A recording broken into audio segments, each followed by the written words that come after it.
அனைவருக்கும் நற்புலரி. 2023 மிகவும் சிறப்பாக அமைவதற்காக எடுக்கப்பட்ட ஒரு புதிய முயற்சி. அது 2024 தொடர்கிறது. தினமும் காலை 5:22 6:15 மணி வரை நடைபெறும் இணையவழி இணைய பயிற்சி நற்புலரி. 9th சென்ஸ் ட்ரெயின் சென்ஸ் கன்சல்ட்ஸ் வழங்கும் இந்த இணையவழி இணைய பயிற்சி ஒவ்வொரு மாதம் ஒவ்வொரு தலைப்பு, ஒவ்வொரு நாளும் ஒவ்வொரு பயிற்றுனர். அந்த வகையில் இந்த மாதத்தின் தலைப்பு உணவும் உணர்வும்.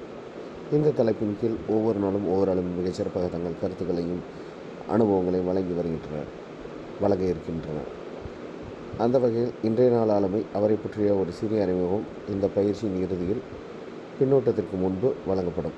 தற்போது இன்றைய நாள் பயிற்றுனர் பேச்சாளர் ஸ்ரீவித்யா மேம் அவர்களிடம் இந்த தடம் ஒப்படைக்கப்படுகிறது. Ma'am, this floor is yours. Please welcome ma'am. You can start ma'am. அனைவருக்கும் இனிய காலை வணக்கம்.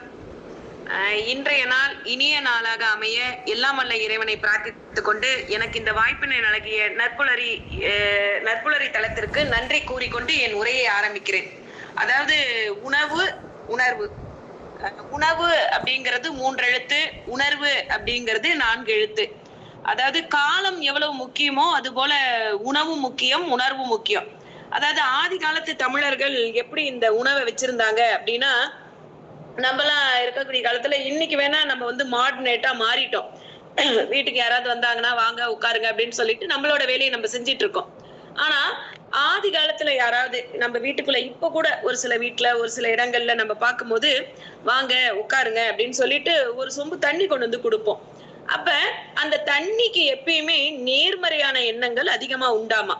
அதாவது எந்த மனநிலையில ஒருத்தர் வந்தா கூட, ஒரு கோபமோ ஒரு படபடன்னு வந்தாலோ இல்ல ஒரு சண்டை போடணுங்கிற எண்ணத்துல வந்தாலோ அந்த கோபத்தை தணிக்கக்கூடிய சக்தி அந்த தண்ணிக்கு உண்டாமா.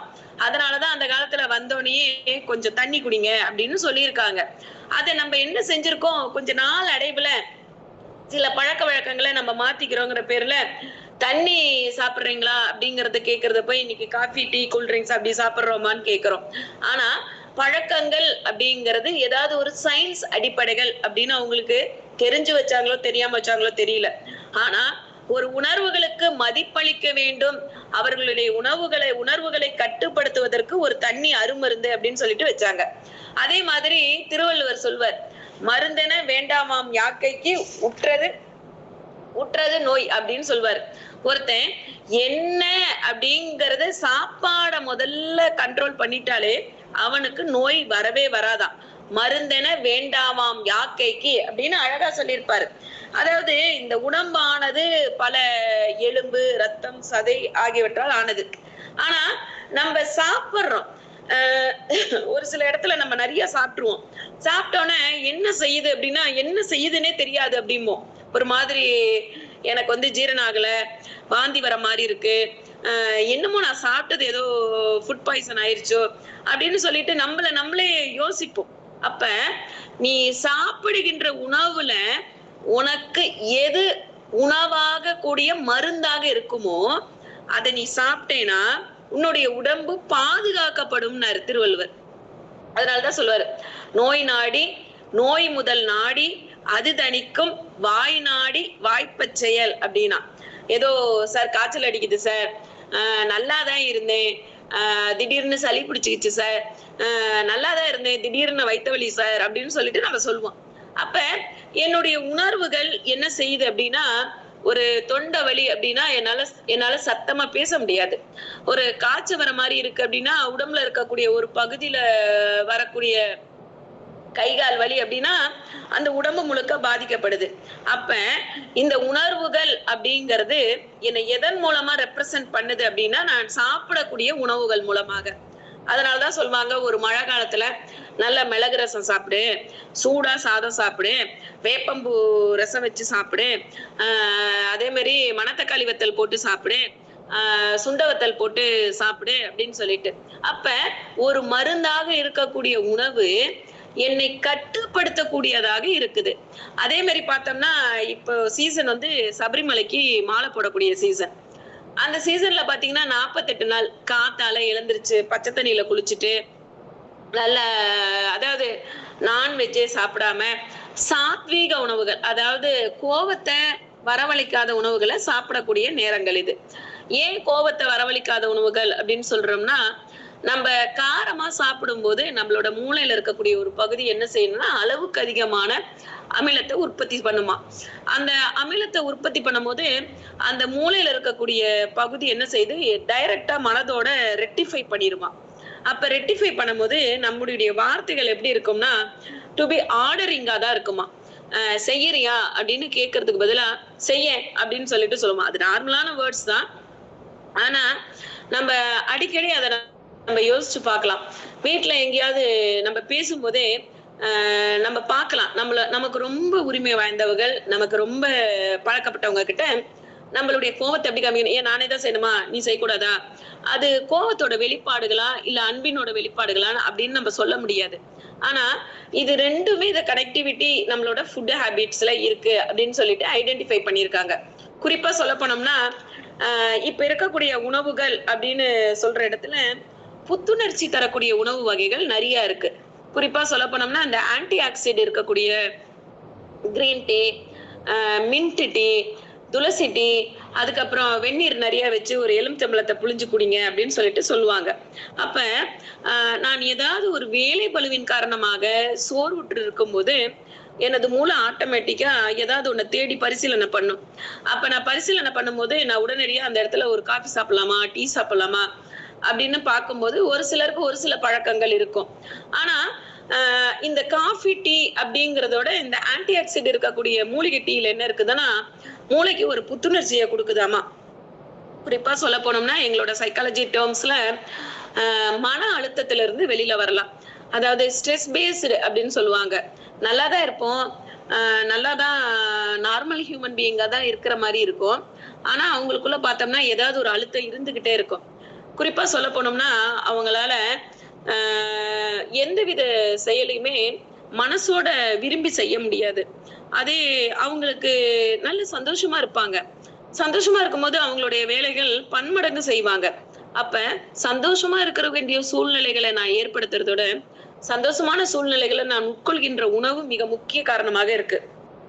குறிப்பா சொல்ல போனோம்னா நீங்க நல்ல சோர்வா இருக்கும் போது ஒரு சாக்லேட் சாப்பிட்டோம்னு வச்சுக்கோங்களேன், அந்த சாக்லேட் என்ன செய்யணுமா மூளையோட சுறுசுறுப்பா அதிகரிக்குமா. நிறைய கொட்டாவி வரும்போது நம்மளோட மூளைக்கு ஆக்சிஜன் கொஞ்சம் கம்மியா போகுது அப்படின்னு சயின்ஸ் சொல்லுது. அப்ப அந்த நேரத்துல பக்கத்துல இருக்கக்கூடிய ஒரு சாக்லேட் எடுத்து போட்டுக்கிட்டா மூளை சுறுசுறுப்படையும். அப்ப என்னுடைய உணர்வுகள் அங்கு மதிக்கப்படுகின்றன. அப்ப என்னுடைய உணவு என்னுடைய உணர்வை தொட்டே இருக்குது. குறிப்பா சொல்ல போனோம்னா இந்த எலுமிச்சம்பழ டீ குடிக்கும் போது என்னோட மன அழுத்தத்துல இருந்து நான் விடுதலை ஆகுறேன். அடுத்தது சுகர் காரங்களை எடுத்துக்கலாம். நார்மலா நம்ம இருக்கிறதுக்கும் சுகர் காரங்களுக்கு கொஞ்சம் பசி வந்துருச்சுன்னு வச்சுக்கோங்களேன், கொஞ்சம் படபடன்னு இருப்பாங்க, கை கால் கொஞ்சம் நடுக்கமா இருக்கும், அவங்களுக்கு வேர்க்கும், ஒரு மாதிரி மயக்கம் வர மாதிரி இருக்கும். அப்ப அவங்களோட உணர்வு அதிகரிக்கும். அப்ப அதிகரிக்கும் போது அவங்களோட சாப்பாடு ஒரு கார்போஹைட்ரேட் இல்லாத ஒரு புரோட்டீன் மிக்க உணவா இருந்ததுன்னா அவங்களுக்கு இந்த மாதிரி தொல்லைகள் வரவே வராதாமா. அப்ப ஒரு உணவு அப்படிங்கிறது எதை பரிணாமம் செய்கிறது அப்படின்னா நான் எப்படி மற்றவர்களுடன் சகாக்களுடன் இணைகிறேன் அப்படிங்கிறதுக்கு இந்த உணவு முக்கியமான பங்கு வகிக்குது. அதே மாதிரி மோப்பம் குலையும் மணிச்சம் முகம் துரிந்து நோக்க குலையும் விருந்து அப்படின்னாரு எங்களுடைய வள்ளுவர். அதாவது ஒரு பூவை இப்படி மோந்து பார்த்தாலே அது வாடி போயிருமா. நம்ம சொல்லுவோம் வாசனை தானே பாக்குறோம் அப்படின்னு சொல்லிட்டு, ஆனா இப்படி மோந்து பார்க்கும் போதே அந்த பூவோட இதழ் அவ்வளவு மென்மையானது. மோப்ப குலையும் அணிச்சும் முகம் திரிந்து நோக்க குலையும் விருந்து அப்படின்னாரு. அதாவது வந்தவங்களை வா அப்படின்னு சொல்லி நான் கொஞ்சோண்டு சாதம் போட்டு அவங்கள அழகா பரிமாறினா கூட அவங்களுடைய உள்ளம் அழகாக தெரியுமாமா. ஆனா இன்னைக்கு இருக்கக்கூடிய காலகட்டங்கள்ல நம்ம டெக்னாலஜி பேஸ்ல நல்லாவே வளர்ந்துட்டோம். எனக்கு தெரிஞ்சதை சொல்றேன், நான் மத்தவங்களை புண்படுத்தணுங்கிற எண்ணத்துல சொல்றேன். அப்படி நினைச்சிருந்தீங்கன்னா சாரி, தப்பா இருந்தா மன்னிச்சுக்கோங்க.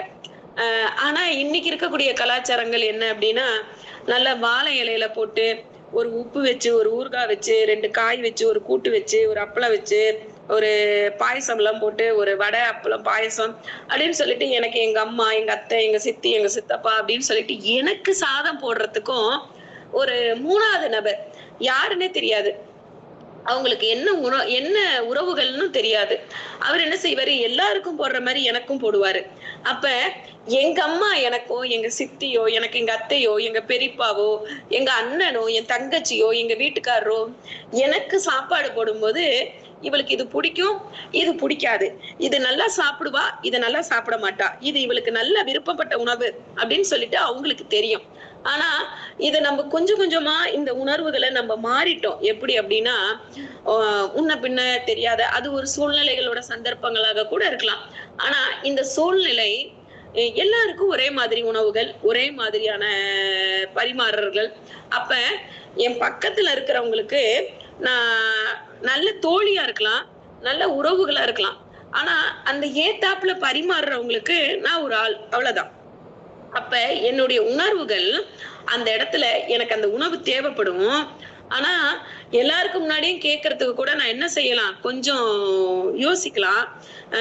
அவரு 10 அடி போனதுக்கு அப்புறம் மறுபடியும் கூப்பிடணுமா அப்படின்னு நான் தயக்கம் காட்டலாம். இதே எனக்கு வேண்டியவங்க ஒரு உணவை எனக்கு பரிமாறும் போது அந்த உணவானது நான் போதும் அப்படின்னா கூட இல்ல இது உனக்கு பிடிக்கும், நீ சாப்பிடு அப்படிங்கும் போது அந்த சந்தோஷத்துல எனக்கு வயிறு ரொம்பிரும். அது என்னோட மனசோட கனெக்டிவிட்டியோட பேசும். அப்பா நான் நல்லா இருக்கேன்ப்பா, நல்லா சாப்பிட்டேன், திருப்தியா இருக்கேன் அப்படின்னு சொல்லிட்டு அந்த சந்தோஷம் கொடுக்கக்கூடிய உணர்வு அந்த உணவின் வழியாக பரிமாறுறவர்கள் வழியாக நமக்கு கிடைக்குது. அதனாலதான் சொன்னாங்க, மோப்பம் குழையும் அனிச்சம் முகம் திரிந்து நோக்க குழையும் விருந்து அப்படின்னா. அதுவும் இல்லாம 2 காதலர்கள் பேசுறாங்க அப்படின்னா, காதலர்கள் பேசுவது வேற யாருக்குமே தெரியாது. எங்களோட திருக்குறள்ல சொல்லணும்னா, காதலை பத்தி விவரிக்கக்கூடிய வார்த்தைகள் வேற எந்த நூல்லயும் அந்த அளவுக்கு இருக்காது. குறுந்தொகைக்கு முன்னாடி திருக்குறளை தான் சொல்லலாம். அதுல சொல்வாரு, 2 காதலர்கள் ஒருவரை ஒருவர் பார்த்து கொள்ளும் போது அவர்கள் கண்கள் பேசுவது மற்றவர்களுக்கு புரியாது. புரியாது அப்படிங்கறதோட முதல் பாக்குறவங்க மாதிரி பேசிப்பாங்களாம்.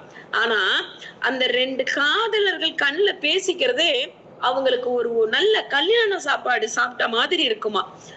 ஒரு 365 நாளைக்கு வேண்டிய உணவை அவங்களுடைய கண் பேசினதோட விளைவு அவங்களுடைய உணர்வுகளுக்கு பதிலளிக்குமா. அதாவது யாதெனின் யாதெனின் நீங்கியான் நோதல் அதனின் இலர் அப்படின்னாரு வள்ளுவர்.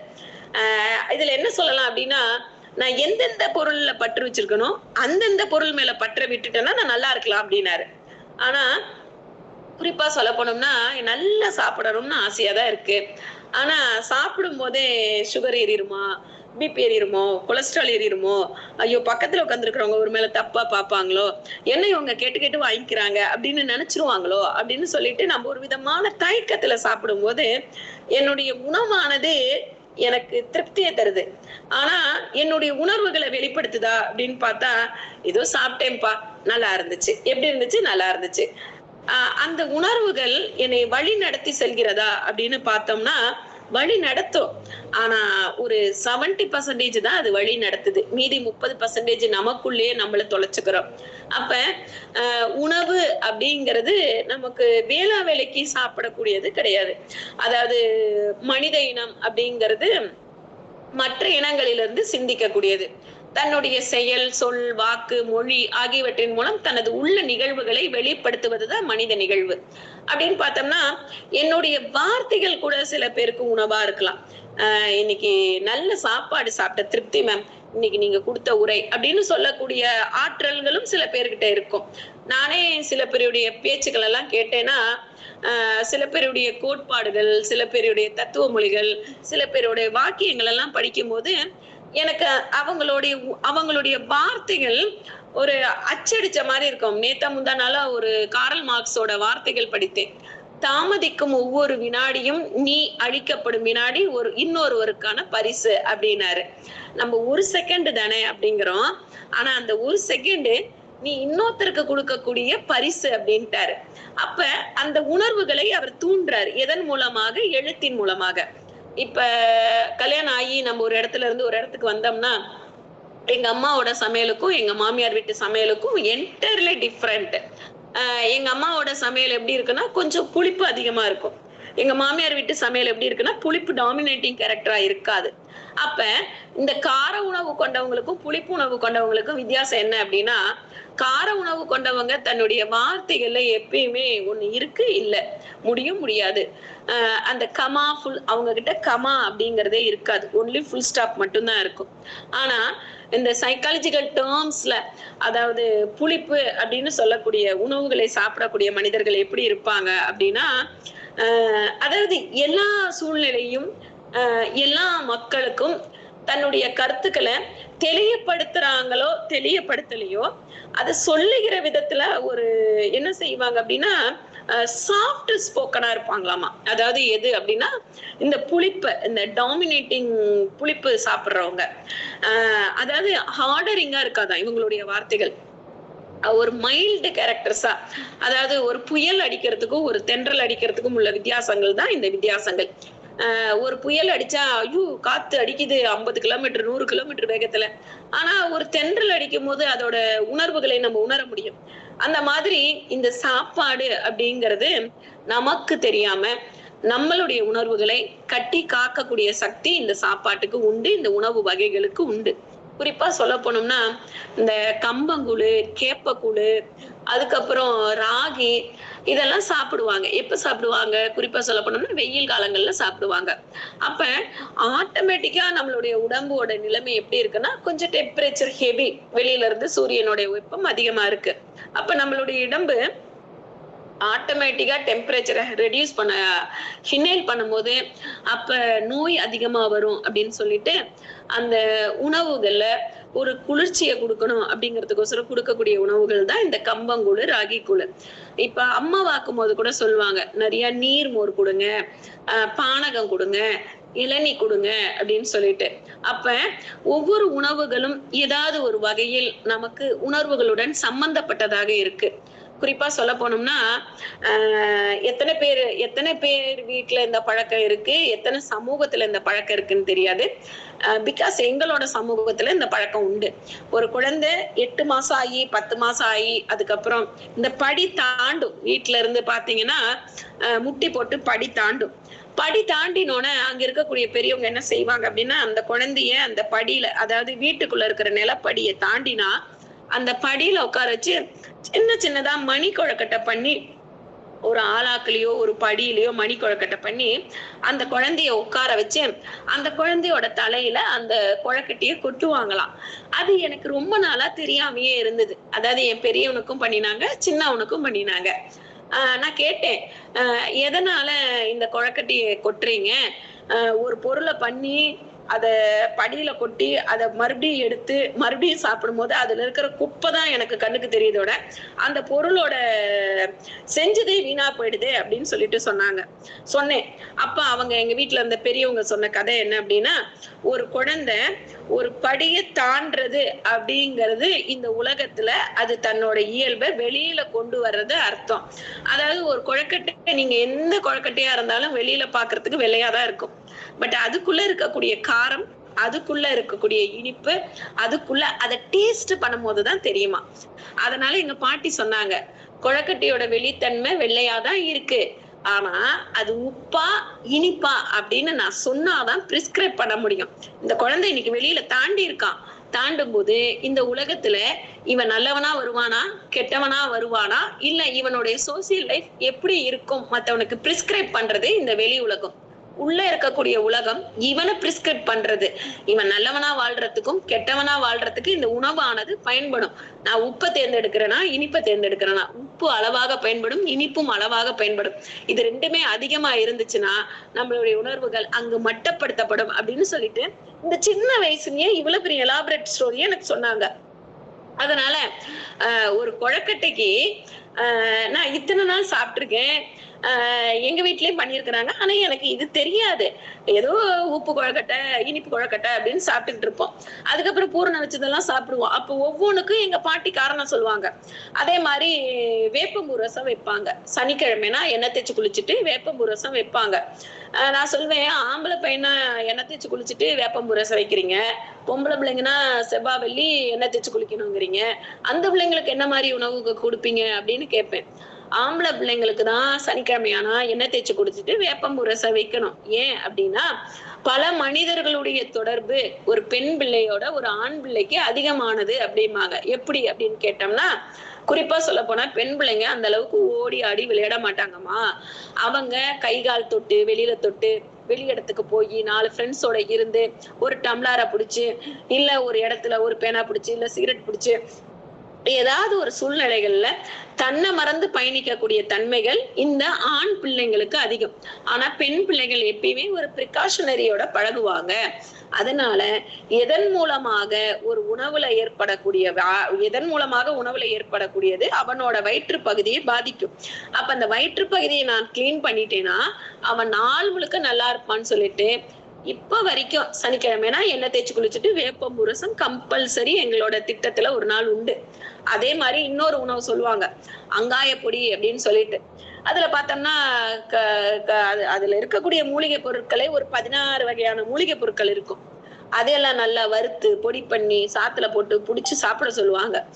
ஏன் அப்படின்னா ஒரு புடி சாதம் ஒரு மனிதனை உயர்ந்த நிலைக்கு கொண்டு செல்லுமா. நீ நல்லா புடிச்சு சாப்பிடு அப்படிம்பாங்க. புடிச்சு சாப்பிடு அப்படிங்கறதுல 2 வகையான தன்மைகள் இருக்கு. புடிச்சா சாப்பிடலாம், புடிச்சு சாப்பிடு அப்படிம்பாங்க. அப்ப என்ன அப்படின்னா ஒரு மருந்து பொருட்களாலான உணவு வகைகள் என்னுடைய உணர்வுகளை கண்ட்ரோல் பண்ணுது.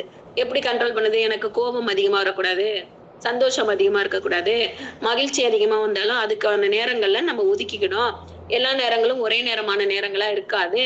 அப்ப நான் சாப்பிடக்கூடிய உணவு என்னுடைய சுக துக்கங்களை கண்ட்ரோல் பண்ணுது அப்படிங்கறத ஆணித்தரமா சொல்வேன். இன்னைக்கு இருக்கக்கூடிய உணவு வகைகள் இந்த மாதிரி பண்ணுதா அப்படின்னு பார்த்தோம்னா அது கொஞ்சம் லாகிங்கா தான் இருக்கு. குறிப்பா சொல்ல போனோம்னா மேற்கிந்திய உணவு வகைகளான பீட்சா, சும்மா சொல்லக்கூடாது, நானே கொஞ்சம் சாப்பிடுவேன். என்ன சாப்பிடுவேன்னா ரோட்டு கடையில விற்கிற பானிபூரி எனக்கு கொஞ்சம் பிடிக்கும். ரொம்பலாம் சாப்பிட மாட்டேன், ஒரு பிளேட் தான் சாப்பிடுவேன்.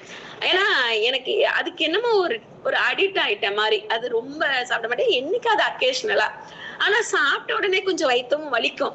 அப்பயே சொல்லுவாங்க, சாப்பிடாதேன்னு சொன்னா கேள்வி கேட்கறது இல்ல, சாப்பிட்டு ஆசைப்பட்டு அதுக்கப்புறம் நோயையும் சம்பாதிச்சுக்கிற அப்படிம்பாங்க.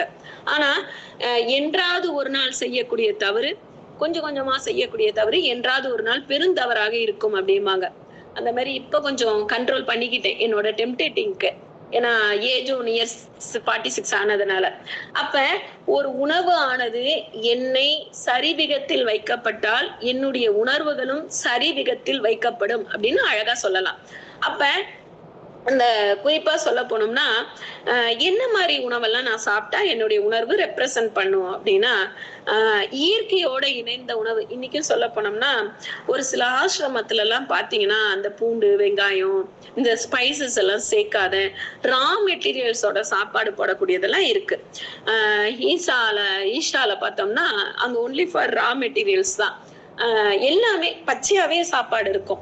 அதாவது பாசிப்பயிறு, அதுக்கப்புறம் கேரட்டு, முள்ளங்கி, முட்டைக்கோசு அதெல்லாம் சீவி சாலட் போட்டு கைக்குத்தல் அரிசி போட்டு அவங்க ஊறுகாய் அப்படிங்கிறது நமக்கு ரொம்ப எனக்கு ஊறுகாய் அப்படி இல்லைன்னா சாதம் இறங்காது. ஆனா ஊறுகால இருக்கக்கூடிய உப்பு, ஊறுகால இருக்கக்கூடிய எண்ணெய் மத்த எந்த பொருளோட அதிகமா இருக்கு. இது நமக்கு தெரியுதோ தெரியலையோ நமக்கு தெரியல, ஆனா அது நம்மளோட பழக்கப்படுத்திக்கிட்டே இருக்கும். அப்ப ஒரு இயற்கையான உணவு, ஒரு நல்ல உணவு என்னை நல்ல நிலைக்கு கொண்டு செல்லும் அப்படின்னா நான் அந்த உணவை எடுத்துக்கிறதுல எந்தவித தப்பும் கிடையாது.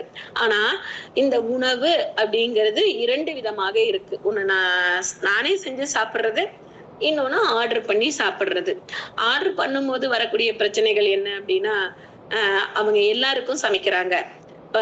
இது எங்க வீட்டுக்காருக்காக சமைக்கிறேன், இது எங்க அப்பாக்காக சமைக்கிறேன், இது எங்க அம்மாக்காக சமைக்கிறேன்னு அவங்க சமைக்கிறது கிடையாது. பொதுவாக சமைக்கக்கூடிய சமையல்.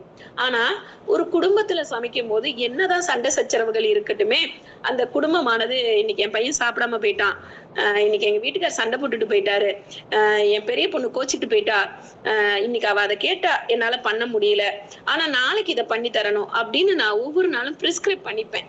ஏன்னா எதுல வேணாலும் நம்ம வாழ்க்கையில விட்டு கொடுத்துட்டு போயிடலாம்.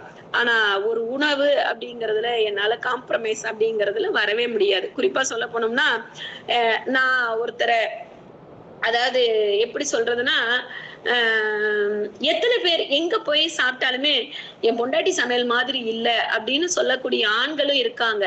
அந்த மாதிரி எனக்கு ஒரு பிரிஸ்கிரைப்டு கொடுக்கணும் அப்படின்னா, எனக்கு ஒரு உணர்வு கொடுக்கணும்னா என்னுடைய சமையலறை எனக்கு ரொம்ப பிடிச்ச இடம் அது. ஏன்னா என்ன நம்பி ஒரு 10 பேர் இருக்காங்க அப்படின்னு நான் நினைக்கக்கூடிய இடம். ஏன்னா ஸ்கூலுக்கு போனா என்னை நம்பி 400 பேர் இருக்காங்க, வீட்டுக்கு வந்தா என்னை நம்பி 10 பேர் இருக்காங்க. என்னுடைய பிரிஸ்கிரைப்டு பண்றக்கூடிய இடம் இது, என்னுடைய இடம், எனக்கு மட்டும் உரிய இடம், என்னால் மற்றவர்கள் இருக்கக்கூடிய இடம் அப்படின்னு நான் நினைக்கக்கூடிய இடம் இது. அதனால நம்ம சமைக்கக்கூடிய உணவுகள் நம்ம யார மனசுல நினைச்சுக்கிட்டு யாருக்காக சமைக்கிறோமோ அப்ப அந்த உணவுகள்ல இருக்கக்கூடிய ருசி கொஞ்சம் அதிகமா இருக்கும். நல்லா சமைக்கிறோம், நல்லா பரிமாறுறோமா அப்படின்னு பார்த்தோம்னா, காத்தால அவசர அவசரமா போறோம், அந்த சாப்பாடு டப்பாவை மூடி வச்சிடுறோம், மத்தியானம் எடுத்து சாப்பிடுறோம். அப்ப அந்த சாப்பாடு என்ன ஆகுது அப்படின்னா, சாப்பாடு நல்லாதான் இருக்கு, ஆனா அதுல இருக்கக்கூடிய உணர்வுகள் என்ன ஆயிடுதுன்னா, வேலை பளுவின் காரணமாக அந்த உணர்வுகள் கொஞ்சம் சற்று மாறுது. அப்ப இந்த சாப்பாடோட என்னுடைய உணர்வை நான் இணைக்கணும் அப்படின்னா, அதற்கு தகுந்த மாதிரி உணவை நான் எடுத்துக்கிட்டு போலாம். அதுக்கு தகுந்த மாதிரி உணவு என்ன எடுத்துக்கலாம்? கொஞ்சம் டீ காஃபி சாப்பிடுறதுக்கு பதிலா கொஞ்சம் மூலிகை தேநீர் சாப்பிடலாம், கொஞ்சம் ஆன்டி ஆக்சிடென்ட் இருக்கக்கூடிய கிரீன் டீ சாப்பிடலாம், கொஞ்சம் வெந்நீர்ல எலுமிச்சம்பழம் புழிஞ்சு அழகா சாப்பிடலாம், கொஞ்சம் கொத்தமல்லி போட்டு காபி சாப்பிடலாம். இந்த மாதிரி உணவுகள் என்னுடைய உணர்வுகளை தட்டி எழுப்புவதாக இருக்கு. அடுத்தது பார்த்தோம்னா, நிறைய தண்ணி சாப்பிடலாம் அப்படின்னு சொல்றாங்க. ஒரு மனுஷனுக்கு எப்பப்ப ஆன்சைட்டி, அதாவது பதற்றம் வருதோ, அந்த பதற்றத்தை போக்கக்கூடிய தன்மை தண்ணியில இருக்காமா. அதாவது ஒரு மனிதன் நார்மலா 2.5 லிட்டர்ல இருந்து 3 லிட்டர் தண்ணி குடிக்கலாம். ஏன் அப்படி சொல்றாங்க அப்படின்னா, நல்லா பேசிக்கிட்டே தான் இருப்போம், ஃப்ரெண்ட்ஸோட நல்லா பேசுவோம், ஸ்கூல்லயும் நல்லா பேசுவோம், வெளி இடங்கள்லயும் நல்லா பேசுவோம். ஒரு 10 பேர் இருக்கிற இடத்துல கூப்பிட்டு ஒரு வார்த்தை பேசுங்க அப்படின்னா கொஞ்சம் பதட்டம் ஆயிருவோம். அப்ப இந்த பதட்டத்தை தணிக்கக்கூடிய சக்தி எதுல இருக்கு அப்படின்னா, இந்த தண்ணியில இருக்காமா. அதாவது தண்ணி அப்படிங்கறதுல முக்கியமான பங்கு நேர்மறை எண்ணங்கள் அதிகமா இருக்கக்கூடிய பங்குகள் இருக்கதாக சொல்லியிருக்காங்க. அப்ப எளிதாக கிடைக்கக்கூடிய தண்ணி மூலமாக நான் நேர்மறை எண்ணங்களுக்குள் செல்வதற்கு எனது உணர்வுகளுக்கு இந்த உணவானது மிக முக்கியமாக இருக்கு. அந்த காலத்துல ஞானிகள் எல்லாம் என்ன குடிச்சிட்டு இருந்தாங்க? தண்ணி குடிச்சிட்டு இருந்தாங்க, காத்து குடிச்சிட்டு இருந்தாங்க, நம்ம கேள்விப்பட்டிருப்போம். ஆமா, ஒரு நல்ல காத்து, அதாவது இந்த ஃபேனு, ஏசி இதெல்லாம் இல்லாம நல்லா வேப்ப மரத்துக்கு அடியில ஒரு கட்டில் போட்டு அருமையான பழைய சாதத்தை சாப்பிட்டுட்டு நல்லா அந்த கட்டில் போட்டு படுத்து தூங்கும் போது அந்த தூக்கத்துக்கு சொர்க்கம் வேற எதுவுமே கிடையாது அப்படிங்களாம். அந்த வேப்பு மரத்தோட காத்தும் அந்த பழைய சாத்துல இருக்கக்கூடிய காம்பினேஷனும், அது தொட்டுக்க 2 ஊறுகாய், அதாவது அவங்களுக்கு தேவையான ஊறுகாய் இல்ல அவங்களுக்கு தேவையான சைட் டிஷ் ஏதாவது வச்சுட்டு அந்த சாத்தை சாப்பிட்டுட்டு ஒரு கைத்து கட்டில போட்டுட்டு தூங்கினோம்னு வச்சுக்கோங்களேன். அப்ப அந்த ஒரு ஃப்ரெஷ்னஸ் இருக்கும் பாத்தீங்களா, அந்த ஃப்ரெஷ்னஸ் வந்து எதாலையுமே கொண்டு வர முடியாது. அப்ப என்னுடைய உணர்வுகளுக்கு எங்கு மதிப்பளிக்கப்படுகிறதோ அந்த உணர்வுகளை தூண்டக்கூடிய உணவுகளை நான் உட்கொண்டால் என்னுடைய வாழ்க்கையானது அடுத்த நிலைக்கு பயணிக்கும். காத்தால நான் சாப்பிடாம போறேன், போயிட்டு ஏத்தாப்புல இருக்கிறவங்க என்ன நீங்க இப்படி இருக்கீங்க அப்படின்னு கேட்கும் போது நான் ஏற்கனவே சாப்பிடல, பசியில இருக்கேன், அந்த பசி இன்னும் எனக்கு என்ன கொண்டு வரும்னா கோபத்தை கொண்டு வரும். அப்ப நான் கோபத்தை அந்த இடத்துல நான் கட்டுப்படுத்தணும் அப்படின்னா, அந்த கட்டுப்படுத்துவதற்கான காரணங்களில் ஒன்று என்னோட உணவு வகை. அளவுக்கு அதிகமான காரமான உணவுகளை உட்கொண்டால் இந்த கோபம் அதிகமாக வரும் அப்படின்னு சொல்லிட்டு scientific research nutrition and dietitian வந்து போட்டிருக்காங்க. அதனாலதான் சொல்றாங்க, அந்த வரமிளகால இருக்கக்கூடிய அந்த உள்ள இருக்கக்கூடிய விதையை எடுத்துட்டு சமைங்க, பச்சை மிளகால உள்ள இருக்கிற விதையை எடுத்துட்டு சமைங்க அப்படின்னு சொல்லிட்டு சொல்றாங்க.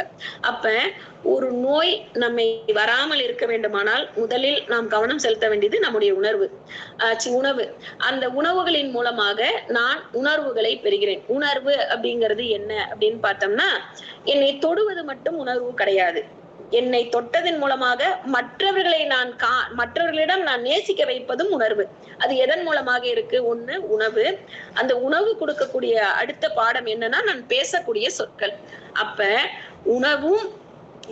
உணர்வும் இரண்டரை கலந்ததுதான் நம்மளுடைய தமிழர்களுடைய வாழ்க்கை பாரம்பரியம்.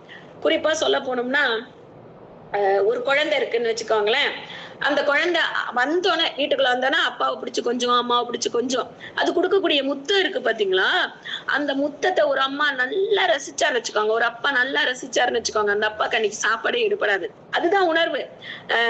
அந்த குழந்தை கொடுக்கக்கூடிய முத்தம் எதிர்பாராதது. உலகத்துல எங்க போனாலுமே சந்தோஷம் என்ன அப்படின்னா, குழலினிதை ஆழினிதை என்பார் தம் மக்கள் மனதை சொல் கேளாதவன் அப்படின்னா, எனக்கு எதுவுமே வேண்டாம், எல்லாமே இனிதுதான். எதெல்லாம் இனிது, என்னென்ன கருவி இருக்கோ, என்னென்ன இன்ஸ்ட்ருமெண்ட் இருக்கோ எல்லாமே வாசிச்சாதான் இனிமையானது. வாசிக்கிறவங்களோட தன்மையை பொறுத்து அது இனிமை பயக்கும். ஆனா என் பொண்ணு என்னை அம்மான்னு கூப்பிடுறது, என் பையன் என்னை அம்மான்னு கூப்பிடுறது, என்னுடைய சொந்தங்கள் என்னை அம்மான்னு கூப்பிடுறது, இந்த வார்த்தைகள் இருக்கு பாத்தியா, இந்த வார்த்தைகள் கொடுக்கக்கூடிய உணர்வு வேற எதுலயுமே வராது. அப்ப ஒரு மனிதனுக்கு உணவு அப்படிங்கிறது எவ்வளவு முக்கியமோ அந்த உணவு கொடுக்கக்கூடிய உணர்வும் அவ்வளவு முக்கியம். அதாவது இப்படி தொடுவதால் ஏற்படக்கூடிய உணர்வு அப்படிங்கறதோட நான் சாப்பிடக்கூடிய உணவு இருக்கு. நான் இப்ப சாதம் ஊட்டிக்கிட்டே இருக்குன்னு வச்சுக்கோங்களேன். அப்ப என் பையனும் என் பொண்ணும் அம்மா நீ ஒரு வாய் சாப்பிடுமா அப்படின்னா நான் ஒரு வாய் சாப்பிடுறேன் பாத்தீங்களா. அப்ப அந்த பையனுக்கும் சந்தோஷம், எனக்கும் சந்தோஷம். அப்ப என்னுடைய உணவு எனக்கு சந்தோஷத்தை தருவதை விட என் உணர்வுகளுக்கு சந்தோஷங்களை கொடுத்து அது மற்றவர்களை காயப்படுத்தாமல் வைப்பதால் ஏற்படக்கூடிய சந்தோஷத்துக்கு பெயர்தான் உணர்வு. அந்த உணர்வு வகைகளை நாம் உணர்ந்து கொண்டால் உணவுகளில் ஆரோக்கியம் மேம்படும். அதனாலதான் எப்பயுமே சொல்லுவாங்க, சாத்வீக உணவுகளை எடுத்துக்கொள்ளுங்க, ரொம்ப ரொம்ப காரமான உணவுகளை எடுத்துக்கொள்ளாதீங்க. ரொம்ப காரமான உணவை நீங்க சாப்பிட உங்களுடைய மூளை நரம்புகள்ல ஏற்படக்கூடிய ரசாயன மாற்றம் உங்களுடைய மனநிலையோட ஒன்றிணைந்து கோபங்களையும் அழுக்காறுகளையும் பொறாமைகளையும் வெளிப்படுத்தும் அப்படின்னு சொல்லிட்டு சொல்றாங்க. அதனால உணவு என்பது நாம் மற்றவர்களுக்கு கொடுக்கும் பரிசாக இருக்க வேண்டுமே தவிர மற்றவர்களை கோபத்தை தூண்டும் உணவாக இருப்பதை தவிர்த்து இந்த நல்ல வாய்ப்பினை ஏற்படுத்தி கொடுத்த நற்புலரிக்கு நன்றி கூறி இன்று என்னுடைய திருமண நாள். அதனால் அனைவரையும் என்னை வாழ்த்தும்படி அன்புடன் கேட்டுக்கொண்டு உங்களிடமிருந்து விடைபெறுகிறேன். உங்கள் அன்பு தோழி Srividya.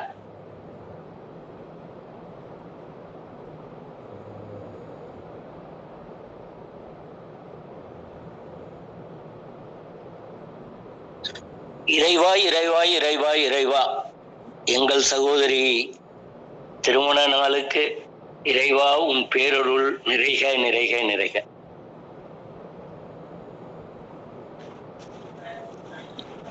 Sir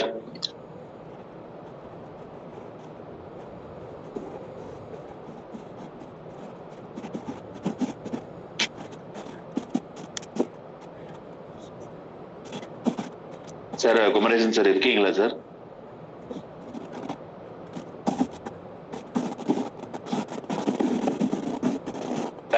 thank you so much ma'am. ரொம்ப அருமையான செஷன் மேம். அதாவது இன்னைக்கு வந்து பாத்தீங்கன்னா கிட்டத்தட்ட நான் வந்து ஒரு ஃபுல் மீல் சாப்பிட்ட மாதிரி எனக்கு ஒரு திருப்தி இருக்கு.